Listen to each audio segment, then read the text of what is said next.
sebelum jeda gitu ya, saya tanya adalah bagaimana Anda memastikan bahwa investasi yang masuk nilai-nilainya sejalan Pak dengan berkelanjutan begitu Ya, atau menjaga alam? ya, ya. Jadi memang tentunya harapan kita, khususnya misalnya daerah-daerah yang merupakan daerah tambang, tentunya kita berharap para pelaku usaha di sektor pertambangan ini akan menerapkan good mining practice Ya. dalam melakukan praktek pertambangan yang ada. Dan ini juga selalu kami sosialisasikan kepada perusahaan-perusahaan. Secara reguler kami mengundang perusahaan 3 bulan, 6 bulan sekali untuk memberikan arahan terkait itu bagaimana meminimalisasi dampak lingkungan yang ditimbulkan. Kemudian yang kedua tentunya kami juga mendukung untuk bagaimana penggunaan energi bersih dalam industri hilirisasi yang ada. Sehingga itu tadi yang tadi kami sampaikan, kami mencoba membangun komunikasi dengan PLN, bagaimana bisa PLTS bisa dibangun di tempat kami, kemudian juga bagaimana pembangkit listrik tenaga air ini bisa dimaksimalkan, percepatan progres proyeknya, sehingga ini bisa mensuplai kebutuhan listrik industri yang ada, sehingga tidak menggunakan lagi energi batu bara, sebagaimana atau pembangkit PLTU yang berbahan bakar batu bara. Nah, tentunya ini harapan kami dan ini langkah-langkah yang telah kami kerjakan.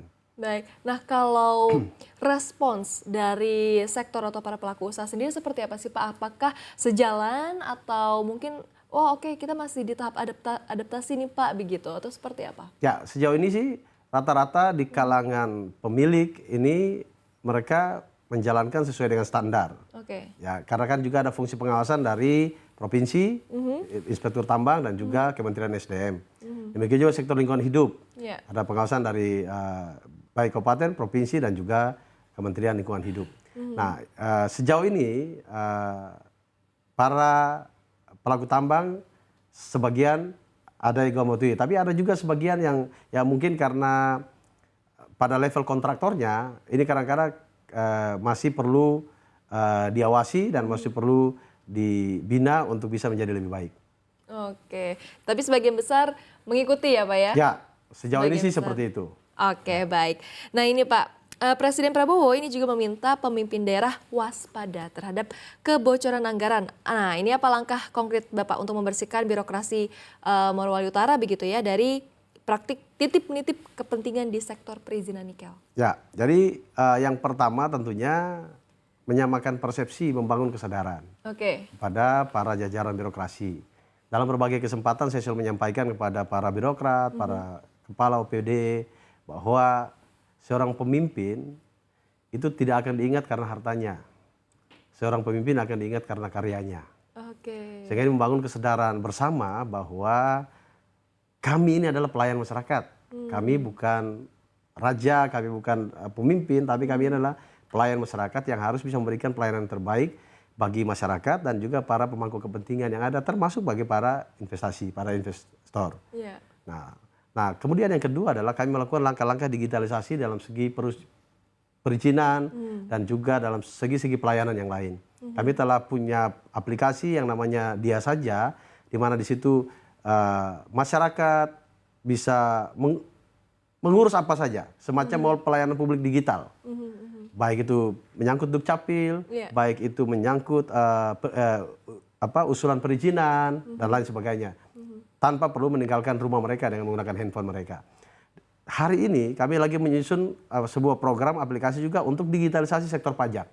Oke. Sehingga nantinya semua terdigitalisasi sehingga minimalisasi perjumpaan orang dengan orang.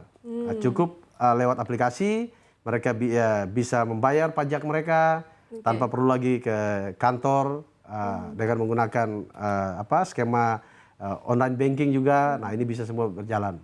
Saat ini kami lagi progres untuk digitalisasi di sektor perpajakan. Oke, nah ini digitalisasi ini sangat penting begitu ya Pak ya, Ya, karena pajak daerah ya. Pajak Ya. daerah begitu ya, digitalisasi pajak daerah supaya tidak ada tadi ya Pak, titip menitip begitu ya. Atau tidak ada kebocoran-kebocoran oleh oknum tertentu. Oke, nah itu ya diperhatikan loh. Baik, Bapak terkait pembangunan 3 juta rumah dan juga cek kesehatan gratis, bagaimana Bapak menjamin datanya akurat begitu ya Pak, sehingga tidak ada warga miskin di lingkar tambang yang terlewatkan? Ya, Morowali Utara sudah 5 tahun ini menerima penghargaan sebagai kabupaten dengan Universal Health Coverage. Oke. Ya, tahun ini baru beberapa hari yang lalu kami menerima UHC Award kriteria utama. dan ini merupakan kriteria penghargaan tertinggi dari BPJS Kesehatan.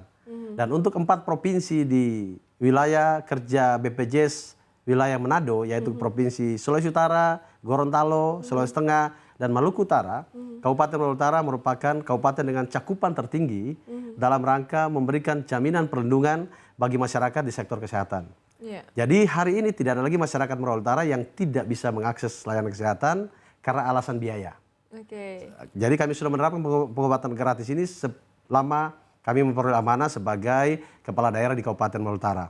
Nah, program cek kesehatan gratis ini juga berjalan. Karena selama ini juga memang karena sudah gratis, jadi masyarakat dengan bebas juga bisa melakukan cek kesehatan gratis di pusat-pusat layanan yang ada di Morowali Utara, baik fasilitas kesehatan tingkat pertama maupun fasilitas kesehatan tingkat lanjutan. Kemudian juga kami bersyukur juga dengan adanya program revitalisasi rumah sakit yang dijalankan oleh Bapak Presiden, sehingga tahun ini kami mendapatkan dukungan peralatan baru bagi Rumah Sakit Umum Daerah kami Kolondale. Tahun ini kami akan mendapatkan CT scan dan tahun ini juga kami akan mendapatkan alat kateterisasi jantung, sehingga membuat pasien-pasien stroke, kemudian pasien mungkin dengan trauma kepala, kecelakaan, atau dengan pasien-pasien jantung, tidak perlu lagi kami rujuk ke rumah sakit di atasnya. Kami sudah bisa menangani di Rumah Sakit Umum Daerah Kolondale. Nah, tentunya ini bagian daripada sinergitas program pusat dan daerah. Artinya harapan hidup masyarakat pun menjadi lebih tinggi begitu ya Pak, dengan fasilitas kesehatannya lebih oke sekarang. Otomatis tentunya akan berdampak ke situ nantinya. Ya, karena itu kan dampak jangka panjang, bukan dalam jangka pendek. Karena Morowali Utara punya visi, yaitu terwujudnya masyarakat Morowali Utara yang sehat, cerdas, dan sejahtera. Sehat, cerdas, dan sejahtera, luar biasa.